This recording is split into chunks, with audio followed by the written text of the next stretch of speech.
it's been very interesting because recently somebody asked me the definition of entrepreneur. Now, it means a lot of different things. You have to have an idea, you have to never quit, you have to do a lot of different things.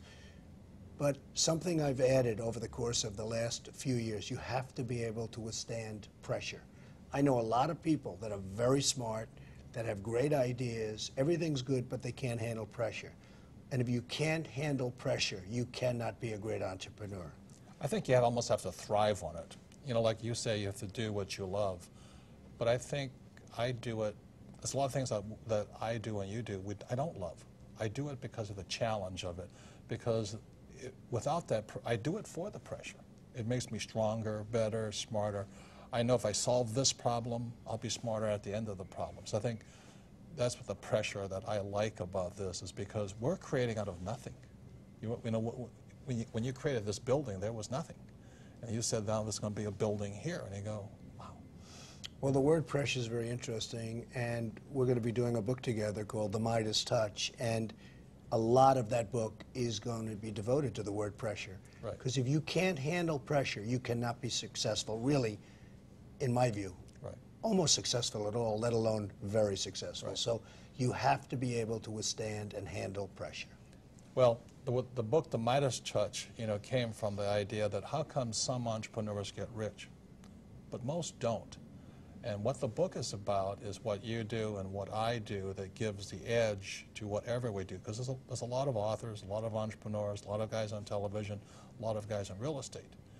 But there are certain things that you do that give your buildings a 50% up value. You know, there's some things that you do that are magical, that you know, when I come to town, all I see is Trump buildings. I was just in Vegas, and all I see is Trump. You know, when I go to Florida, I see is Trump, or Chicago, I just see Trump.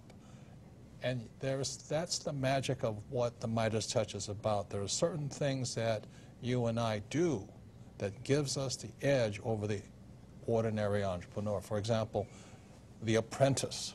How much is that worth? I mean, you know, not just for the television show, but how much was it worth to the overall Trump brand? No, The Apprentice, by the way, for me has been a great, it's just a great story. Well, because nobody thought it was going to be successful.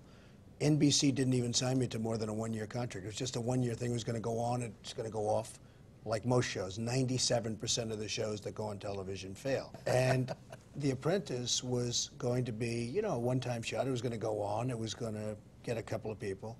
In the meantime, we've had 15 copies of The Apprentice. Many entrepreneurs, many great entrepreneurs copied it and failed. Right. And it's been a tremendous success, and now goes on again right after the Super Bowl. So that's been fun. It's fun when they tell you it can't make it. And that's what an entrepreneur does. I love it. It makes life much more exciting. But The Apprentice has been so much fun for me, and especially knowing that it wasn't going to make it, and then it becomes the #1 show on television. So it really has been a lot of fun. Right. And that, again, the Midas Touch goes back to you have a television show. I have my little public television shows. But when you write a book, it goes to a bestseller. When I write a book, it goes to a bestseller.